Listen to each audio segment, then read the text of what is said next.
Don't worry, this won't be turning into a mobile phone review channel, but I just wanted to explain why I think this device is one of the first true competitors to an iPhone, and why not only do I think it's one of the best phones around for tradespeople at the minute, but it could be one of the best phones around full stop.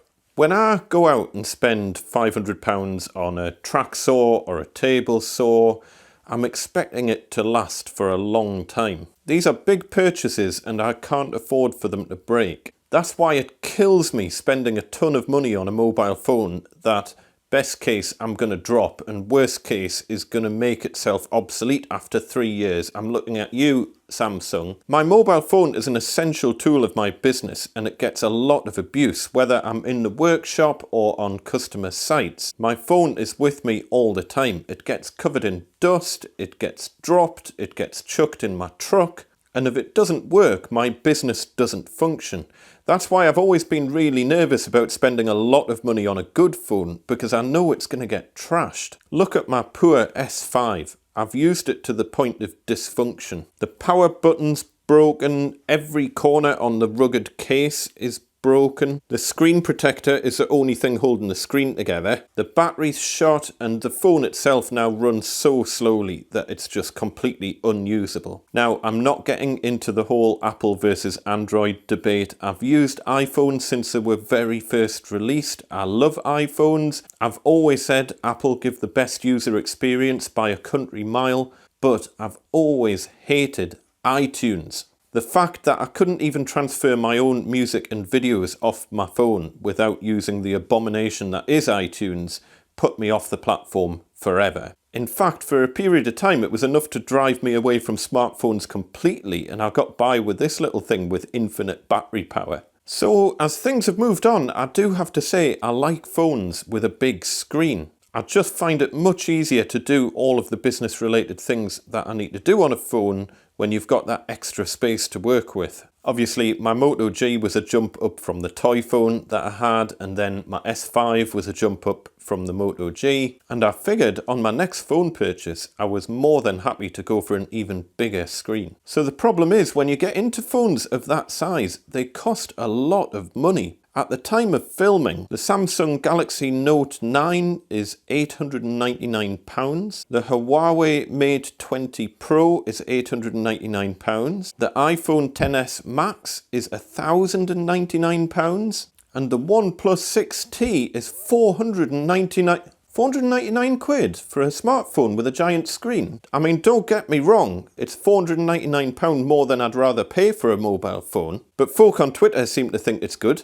Thanks guys. And Marques Brownlee, whose channel is awesome, gave it the best overall smartphone award in 2018. It would be almost rude not to buy one. So buy one I did, and I've never been this excited about a piece of tech since I witnessed the miracle that was the first iPhone over 10 years ago. And I can honestly say, in my humble opinion, this is the first true competitor to an iPhone. Apple should be very worried that manufacturers are bringing out devices this good for so little money. So I'll show you quickly why this phone rocks my world. If you want to know more, I'll link to Marques Brownlee's review in the description below. I'll also provide a link to this phone and the solid aluminium case in the description below. So from the second you open the box of this phone, it's just a really pleasant experience. They've thought this through.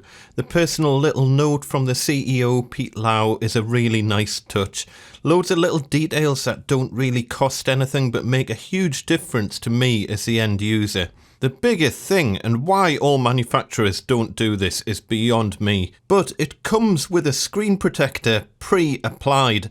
I can't tell you how much stress this removes on your first day of owning the 6T when you just want to play with it. Because, as you will be all too familiar, if you don't apply a screen protector on a phone while it's brand new, the screen will get scratched, and you will lose your mind trying to put a screen protector on a phone with a scratched screen without getting bubbles under it. And they even include a case for the phone.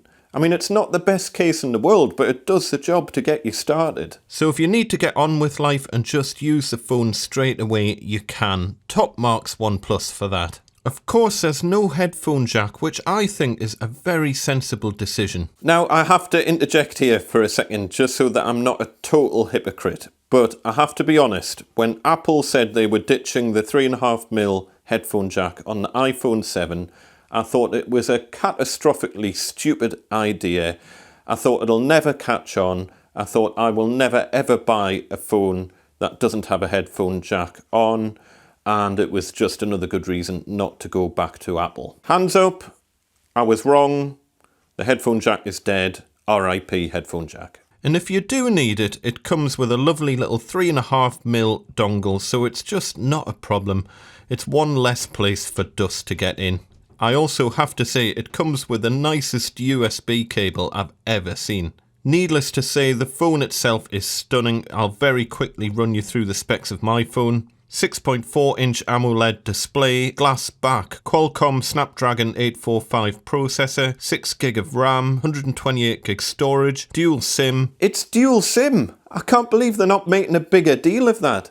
For business use, that is amazing. If you want to keep your personal number separate from your business number, but you don't want to carry two phones around, that's a really, really handy feature to have. I haven't tried it, but the options are there in the menu, and it has the dual SIM holder, so I'm assuming it works. USB-C is standard, not a proprietary connector. 3.7 ampere-hour battery with fast charge, and the battery life is amazing. In-display fingerprint sensor and face unlock. Dual Sony front-facing cameras, single Sony selfie camera. Here's a picture of some awesome stuff taken with the main camera, and here's the same stuff with the selfie camera, and here's a picture of some hills and stuff. Now, because I'm a little bit paranoid about breaking my shiny new phone, I went for this ridiculously over-the-top solid aluminium case. And because I didn't realise the case came with a screen protector, I then went out and bought another screen protector.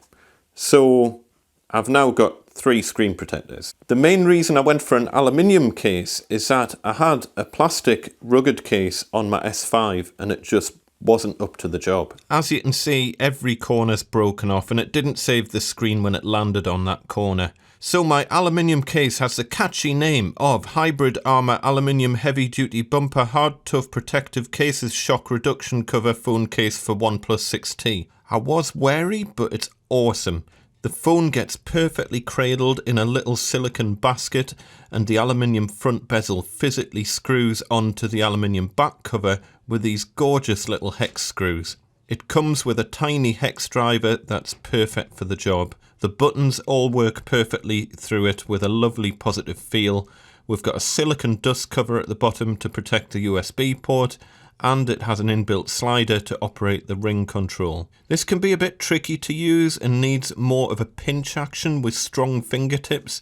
Doesn't bother me, but just something to bear in mind. Boot time is about 20 seconds from a cold start, and then you've got the very swanky in-display fingerprint reader or face unlock for getting into the phone.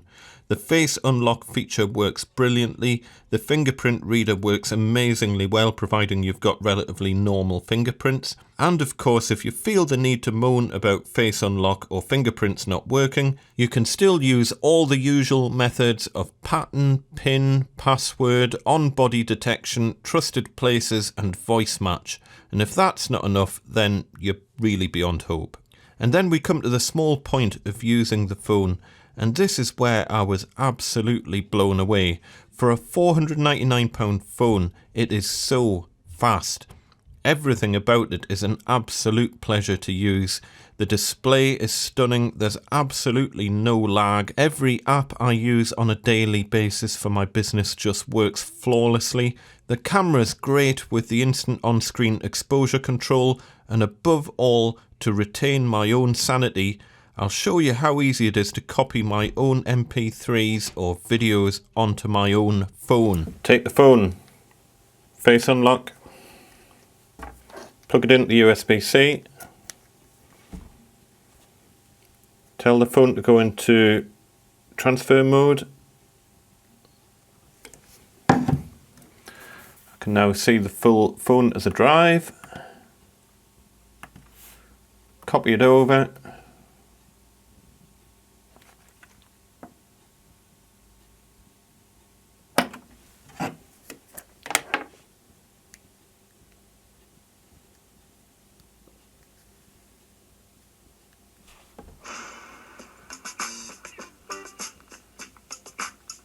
That's why I love Android. I can transfer any documents, any music, any videos on or off my phone without iTunes giving me an aneurysm. Briefly mentioned it before, but battery life is amazing on the OnePlus. I'm getting 3 to 5 days with moderate use, and the fast charge means that I can charge the phone up from 0 in about an hour. My only other little tip, if you go for this phone case combo, which I think works really, really well, is that you're not going to be able to get the case apart unless you've got your little hex driver with you that comes supplied with the case. So I keep the headphone dongle, the hex driver and a spare USB-C cable in my external battery pack that I sometimes carry around with me, and therefore I kind of know where everything is. Although I have to say, now that I've got this, I very, very rarely have to use the external battery pack. Whereas with my S5, it was almost permanently connected. So there you go. Well done, OnePlus. Can't fault it at all. And trust me, if I could, I would. Brilliant phone. If it starts to slow down through planned obsolescence, you will be the first to find out. Link to the phone and the case in the description below. Assuming the case and phone are still made at the time that you might click on it in like 100 years' time. Wonder if we'll still be using phones in 100 years' time. Subscribe if you like videos that are pretty much nothing like this video. Big thanks once again to everyone who suggested checking out OnePlus. Good call.